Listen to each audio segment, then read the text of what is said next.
এনেকৈ এবাৰ চাটনিকণ বনাই খালে বাৰে বাৰে খাই থাকিবলৈ মন যাব। ইমানেই ধুনীয়া টেষ্ট হয়, খাবলৈ বিৰাট সুন্দৰ হয়।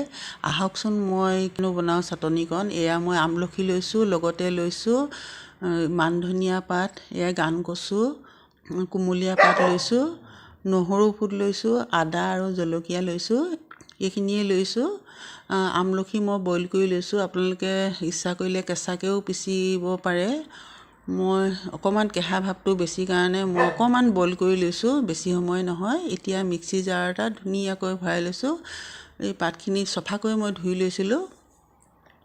গান কচুটো চাটনি খোৱা কচু হয় এবিধ, আপোনালোকে চিনি পাইছেনে বাৰু? খাবলৈ বিৰাট ভাল, এটা ধুনীয়া গোন্ধ আছে, নখজুৱাই চাটনি খাই এবিধ কচু।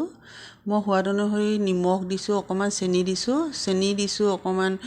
চাটনিকণৰ সোৱাদটো অকণমান বেলেগ এটা টেষ্ট হয়, টেঙা মিঠা সেইকাৰণে দিছোঁ। এইখিনি পিছা মোৰ হৈ গ'ল। এতিয়া বাতি এটাতে উলিয়াই লৈছোঁ। ইয়াতে মই খাটি সৰিয়হৰ তেল আছিলে, তাকে অকণমান দি দিছোঁ। চাটনিয়ে হওক বা পিটিকাই হওক, তেল অকণ দিলেহে ভাল লাগে। ওপৰত অকণমান ধনিয়া পাত দি দিম। ভিডিঅ'টো ভাল লাগিলে লাইক এটা কৰিব, ছাবস্ক্ৰাইব কৰি দিব। আপোনালোকে বনাই সোৱাদ ল'ব, বিৰাট ভাল লাগে খাই। বনাইতো সকলোৱে খাব জানে, কিন্তু বনোৱা পদ্ধতি অকণমান বেলেগ মইনো কেনেকৈ বনাইছিলোঁ তাৰে অকণমান সোৱাদ ল'ব আপোনালোকে বনাই, বিৰাট ভাল লাগে। আকৌ পুনৰ লগ পাম। আজিলৈ আহোঁ, নমস্কাৰ।